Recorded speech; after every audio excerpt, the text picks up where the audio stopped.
Alors, je m'appelle Marc Fournier. Imaginez-vous que par cet après-midi absolument superbe du 28 avril, je suis à Notre-Dame-du-Rosaire. Je vais vous faire rencontrer quelqu'un qui est bien impliqué dans la pastorale. Alors d'abord, je voulais vous montrer le village. C'est au bout de la route, hein? C'est vraiment magnifique. La petite église au loin là-bas, là. Puis, je m'achemine tranquillement vers la personne que je vais vous présenter. Alors, je suis chez elle présentement. Je voulais juste vous montrer le petit lac. Quand on arrive au village, à gauche, il y a un petit lac. C'est sûr que là, la neige est encore là, hein? C'est pas le lac Saint-Jean. Mais il reste que c'est quand même très beau. Il y a beaucoup d'arbres. Ça veut dire au mois de juin, beaucoup de mouches. Alors, je suis avec Madame Cécile Duchesne. Je vous la laisse se présenter elle-même. Qu'est-ce qu'elle fait ici comme engagement? Oui, bonjour Marc. Ça fait plaisir de vous voir. On a presque envie comme d'habitude, de se faire l'accolade, mais là, on se retient. Bon, je suis d'abord présidente du conseil de fabrique. Je pense que c'est ma 12e année, je ne compte plus. Et depuis 2014-2015, évidemment, de l'équipe d'animation locale comme première responsable. Également catéchète quand arrive l'heure de préparer les petits à la première communion, à la confirmation. Alors voilà, c'est ce que je fais depuis plusieurs années.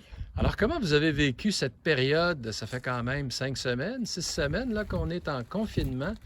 Comment vous avez vécu ça? Au début, j'ai trouvé ça un peu triste du fait de devoir cesser nos activités pour un temps, là. Bien sûr, on était à l'heure de préparer les jeunes à la confirmation, alors tout ça a été cancellé. Donc, c'était au début, mais en fait, le confinement, je dois dire que ça a été quand même bénéfique pour moi. Je suis quand même habituée de vivre seule dans ma maison. J'ai une fille à Chicoutimi, un garçon à La Tuque. Pendant toute la semaine, je suis habituée de vivre seule. Donc, le confinement en tant que tel n'a pas été... ça n'est pas lourd pour moi. Mais j'ai de l'empathie et je sympathise avec tous ceux qui, comme de raison, habitent d'abord dans des petits loyers, petites maisons, éloignées aussi de leurs enfants. C'est triste pour tout le monde, là. Ça, c'est sûr. J'aurais envie de vous demander, comme chrétienne, comment vous avez vécu votre relation au Seigneur pendant ces périodes où il n'y avait pas d'église d'ouverte, là, pas de messe, rien, là? Comment vous avez vécu ça? Et contrairement à ce qu'on pourrait croire, en fait, ce temps-là m'a été bénéfique. Je pense que c'était la première fois que, étant donné que ça coïncide avec le carême et le temps de Pâques, j'ai trouvé ça extrêmement bénéfique parce qu'au lieu d'être dans l'action, d'être toujours en train de préparer une réunion ou d'aller à une réunion, mais là, j'étais chez moi et ça m'a permis de faire une sorte de retraite fermée, comme on disait dans notre temps, là. Une retraite fermée, en fait, de lire beaucoup, faire beaucoup de lectures spirituelles, d'écouter Radio Galilée, par exemple, que d'habitude, j'écoutais seulement en allant en ville ou en revenant de la ville. Ben maintenant, je l'avais presque toute la journée. Et puis, j'ai eu l'occasion de participer pratiquement à une messe de Monseigneur René, là, sur Internet, l'abbé Sylvain, Monsieur Marc Fournier, de l'entendre chanter. Alors, en fait, non, ça a été un plus. Ça m'a permis vraiment d'approfondir ma relation plutôt que de l'inverse. Parce que la période du carême est quand même un temps, hein, de confinement, là. Intérieur.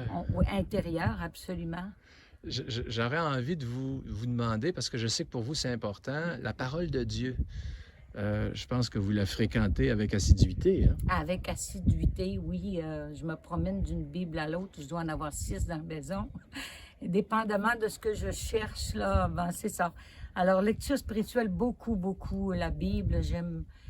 C'est mon livre de référence. Plus que tout autre, je me réfère toujours à la parole de Dieu directe, sans interprétation, de sorte que ça permet à l'Esprit Saint de nous rejoindre là où on est. Personne ne nous connaît mieux que lui. Et bon, j'ai souvent des clins d'œil là, dans ce temps-là, hein, d'ouvrir la Bible au hasard et d'avoir exactement la phrase qu'il me fallait au moment où j'en avais besoin. Je continue de faire ça depuis des années. Une dernière question. Au moment d'être presque prêt à sortir, parce qu'on s'attend que ces jours-ci, le gouvernement du Québec va autoriser quand même qu'on puisse sortir du confinement, là. Quelle est l'espérance que vous avez?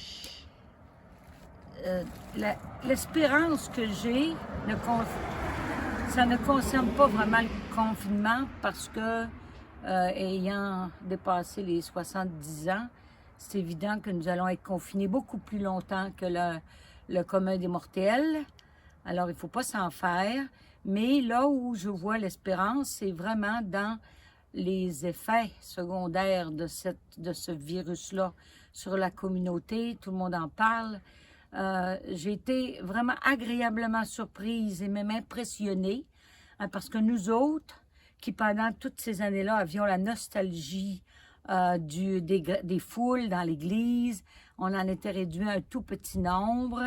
Et là, je me rends compte qu'il a suffi de micro-organismes pratiquement, un infiniment petit, pour transformer complètement en fait, la mentalité de toute la population mondiale. Tout le monde en a parlé, mais quand on le regarde du point de vue chrétien, ben, c'est encore mieux. On a une autre perspective, c'est de voir tous ces gens-là se donner la main, les exemples de solidarité comme on n'en trouve pas souvent dans le milieu.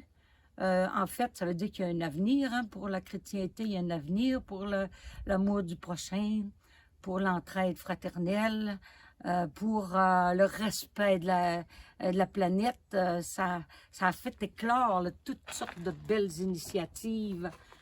On n'est pas à la veille encore de céder la place, hein? C'est bon. Voilà. Ben, écoutez, Madame Cécile, je vous remercie. C'était vraiment, vraiment intéressant. Ça m'a fait plaisir. Puis, on voit qu'il reste encore un peu de neige. Oui, puis là, j'aide la neige un peu. Voilà. Je trouvais qu'elle fondait un peu trop lentement. Alors, merci encore. Merci à vous.